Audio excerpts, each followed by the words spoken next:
as I grew up in the church, I had a lot of questions that actually got me in a lot of trouble in church, by the way. Never made it through one day of Sunday school. They always had to bring me to my mama. Every single time I would try. She'd go, Joy, I just stay in there. Can you just? No, I didn't. They had to take me out. So part of that had to do with, one, me being scared of the ladies with the white dresses, and the other was, just really not understanding, and as a result of that, being fearful. And so I'm gonna use this mic. Can I use this one? Yes. Is it working? Testing. No, I said that as though it could work. Is this working? Just testing. Put it in there. You'll make it happen. Testing. This one's a little better, I think. Yeah, I'd rather do that. Okay, so one of the things that I always questioned as a young person was if there is one God. How many people believe there's one God? Okay, just want to make sure we're on the same page. Okay. If there is one God, the question I had as a kid was, how come there's so many religions? Is God just in competition with himself? What's going on? Why are we doing this?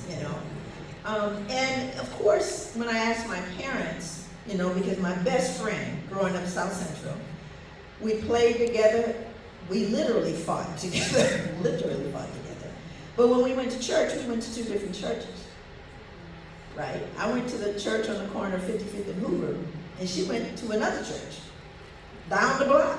And so I asked my mother, which church is God in? And she said, God is in all the churches, Joy.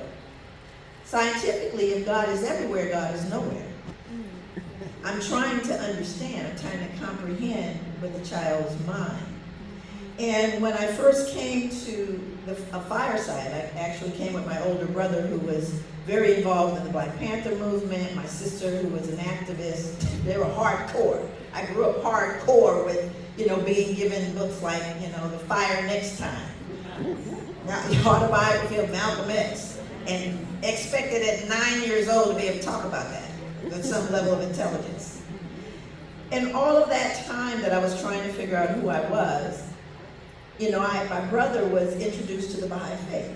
Now, first thing he thought of, and you probably heard a lot about the fact that if you look in the world, and that's what I kept hearing when we were talking about African American experience and cultural experience, and very often you don't see black folks in certain arenas.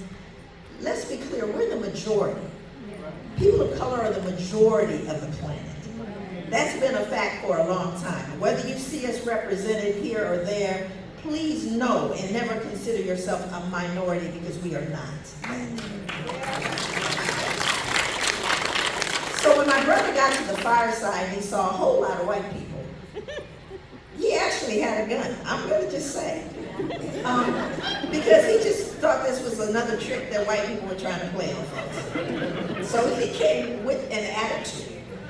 I, however, was a little worldly.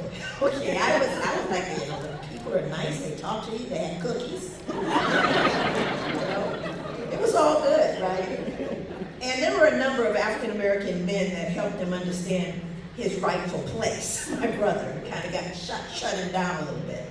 But the thing that changed me for the rest of my life was a concept that made that question of why there is one God in so many religions. Everywhere I went, that's what would get me in trouble, by the way, when I would ask that question. Because most of the answers were, well, the rest of them folk going to hell. Everybody ain't going, right? So that didn't make sense to me, because how could a merciful God, if God is a merciful God, is he not going to teach all his children? I had to believe that God was a merciful God and he would never leave anyone bereft of knowledge of him. And so when I became a Baha'i, when I started that investigation at 13 years old, what was shared with me was the concept of progressive revelations. Something that made it all make sense. When we start looking at the religions, major religions of the world, we have Abraham, Krishna, Moses, Zoroaster, Buddha, Christ, Muhammad, the Bab, and Baha'u'llah in our recorded history.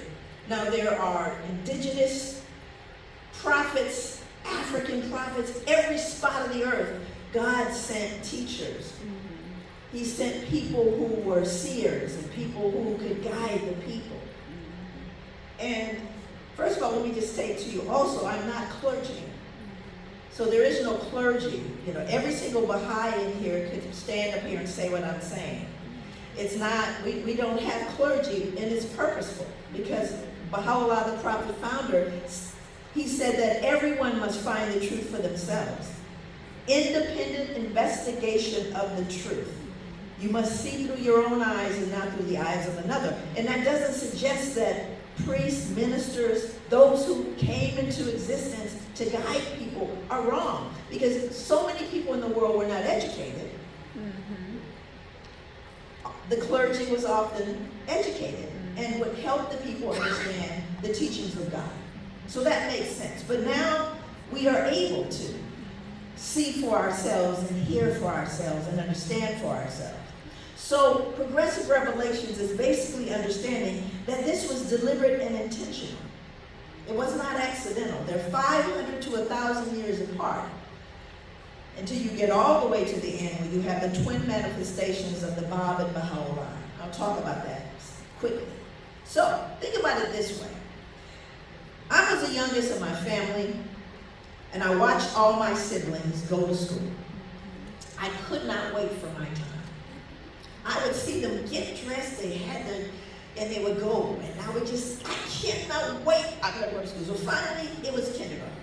I was going to have my little shiny shoe. Now at that time, you had the socks that would go down in your heel. I don't know why they couldn't have elastic with the sock. And I had my little lunch pail, horrible little metal thing that was horrible. But I was very happy that I could go to school. And I was ready for that first day, all cleared up, ready to go. And what they did not tell me was that they leave you there. See, I didn't know that. I thought we was all going to kindergarten. I didn't know everybody went somewhere else. So I was tore up on the first day. I was crying, snot. It was horrible. And then, after a couple of weeks, they introduced me to finger painting. And then, there was the sandbox, and then you got naps and milk and stuff, So I was, all of a sudden, I became an ambassador for kindergarten. I was very happy about it. They taught me a few things. I was learning, colors and how to put shapes together. I was very excited. I was explaining to people how important kindergarten was. I was good. I was like, yeah, well, this is all right. And then they told me I had to go to Mr. Jones's class. I said, no, I'm in kindergarten. I'm doing good. I don't need Mr. Jones's class. And I was tore up in Mr. Jones's class. And they made me stay and sit in chairs and stuff, right? But the truth of the matter is, my kindergarten teacher, my first grade, second, third, every single one of those teachers did not want me to stay. They wanted me to move and learn more. In the 16th chapter of John, Jesus Christ, he says, there are yet many things that I can say unto you, but you cannot bear them now. Howbeit, when he, the Spirit of truth, is come, he shall guide you into all truth, for he shall not speak of himself, and that which he hear, he shall speak. He shall glorify me, for he will have received of mine, and shall show it unto you. So Christ knew. Christ could have spoken from the crib. And so could Abraham, Moses, Muhammad, Krishna, Zoroaster. These were all people that God sent, educated, to educate all people. But they taught different grades. It's not that your first grade teacher is smarter or better than your kindergarten teacher. It's just that that teacher is teaching first grade. And the teacher is not teaching what they know. They're teaching what you can handle. Right. That's why Christ said, there are many things that I can say, but you cannot bear them. In the same way, if we look at all the manifestations of God, the prophets of God that have come, they have all been sent to teach us and not get stuck somewhere, which is what happened, right? We have people, didn't recognize Christ to this very day. They're looking for the Messiah. I ain't mad at them. They got one that they accepted and understood. But what we were taught as Baha'is is they're all our teachers. We love them all. I became a better Christian when I became a Baha'i. Because it is part of our teachings to study the faith. Because these are